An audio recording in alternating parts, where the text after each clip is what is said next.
जय श्री कृष्ण।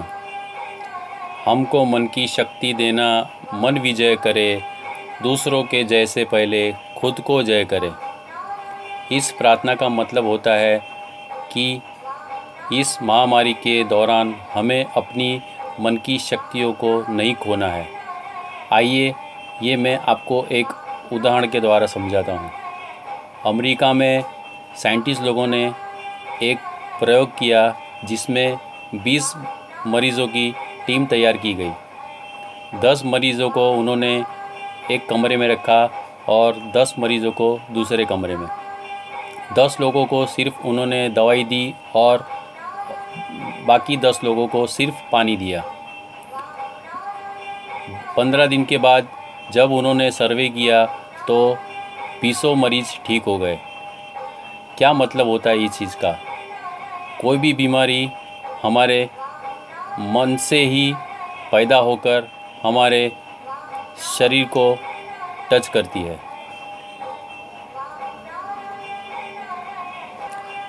हमारा मन जब अस्वस्थ होता है तो हमारी शारीरिक शक्तियाँ भी कमज़ोर पड़ जाती है।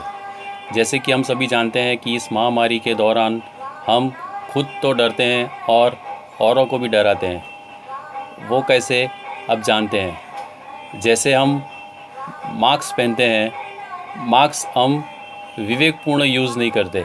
जैसे कि जहाँ उसकी ज़रूरत है वहीं हमें पहनना चाहिए। उससे होता है कि हमारी ऑक्सीजन लेने की मात्रा कम पड़ जाती है और बाहर जो प्रकृति में कई वनस्पति है जिसे कार्बन डाइऑक्साइड की ज़रूरत है वो उनको कम मिलती है और हम उनसे ऑक्सीजन की मात्रा कम ग्रहण कर पाते हैं। दूसरी चीज़ है, हम जब भी मानसिक तनाव में रहते हैं तो पानी कम पीते हैं। पानी कम पीने से ऑक्सीजन की मात्रा शरीर में कम हो जाती है और हमें बेचैनी सी अनुभव होती है। घर से बिल्कुल बाहर न निकलना वो हमारा प्राण शक्ति पर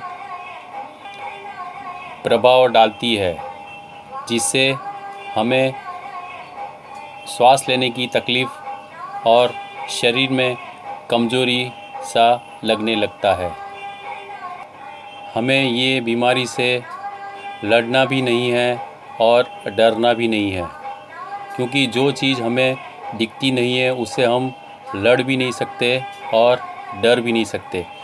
तो फिर हमें इस बीमारी से कैसे बचना है उसका ही उपयोग करना चाहिए। हो सके उतनी ज़्यादा मात्रा में पानी पिए और सूर्य प्रकाश के नज़दीक रहे। उससे हमारी मानसिक और शारीरिक शक्तियाँ बढ़ती है। मानसिक और शारीरिक शक्ति बढ़ने के बाद हमारी आध्यात्मिक शक्ति बढ़ती है, क्योंकि बीमार मन और बीमार शरीर आध्यात्मिक शक्ति को बढ़ा नहीं सकता। इसका मतलब है बीमार शरीर और बीमार मन कभी भी भगवान पे भरोसा नहीं कर सकता। आध्यात्मिक शक्ति बढ़ाने के लिए हमें गीता का उपदेश याद करना चाहिए जो श्री कृष्ण भगवान ने अर्जुन को दिया था। जैसे कि कोई किसी को मार नहीं सकता और न कोई किसकी वजह से मरता है, क्योंकि मौत से किसको रिश्तेदारी है, आज उनकी तो कल हमारी बारी है। तो ये अटल सत्य से हमें डरना नहीं है।